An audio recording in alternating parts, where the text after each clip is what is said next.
Lagay naman dito, pag-usapan natin yan yung 40 km per hour. Ngayon, ang tanong ko, syempre, kaya nga 40 yan, dapat yun lang ang takbo natin, maximum 40 km per hour.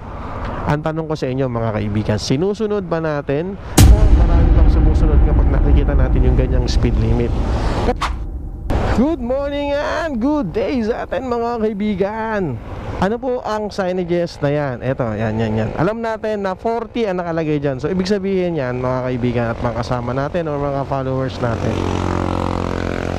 ay kailangan ay 40 km per hour lang po ang dapat natakbo o speed limit dito sa lugar na to. Ito yung along the highway. So, tandaan nyo, yun yung nagte-trending natin na signages. So, yung may pula tsaka may itim na nasa 4 wheels. Pero ito nakalagay naman dito, pag-usapan natin yan yung 40 km per hour. Ngayon, ang tanong ko, syempre, kaya nga 40 yan, dapat yun lang ang takbo natin, maximum 40 km per hour.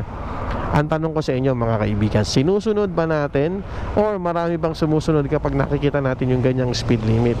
Kasi alam nyo kung bakit may 40 km per hour yan. Kasi po, isa sa mga nakikita natin is kung meron doong overpass or nagkakaroon kasi doon ng intersection o may lapit na intersection dito, kaya meron 40 km per hour lang. Kaya dapat magdahan-dahan lang po tayo sa pagmamaneho sa lugar na to kapag po may nakita tayong ganyan.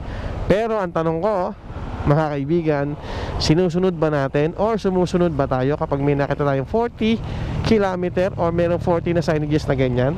Real talk, sumusunod po ba tayo o hindi? Diba? Ito naman mga kaibigan di ba? Marami sa atin ang binabaliwala yung mga signages na ganyan, na simpleng signages hindi natin masyado pinapansin o hindi natin masyado tinitignan. Alam natin pag nasa highway pwede pong tumakbo ng mabilis, pero pag may signages na pong ganon pwede po tayong mahuli kasi nga po may signages na nakalagay.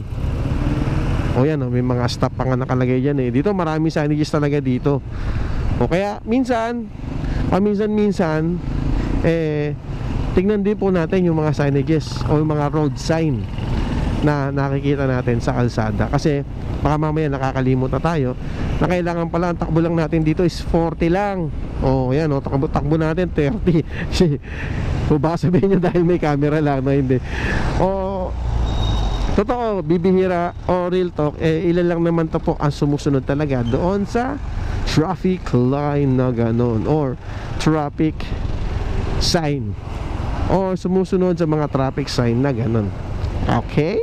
So yun lang, maraming salamat mga kaibigan na ingat po tayo palagi kasi alam niyo naman na may pamilyang nag-aantay sa atin. Bye! Thank you!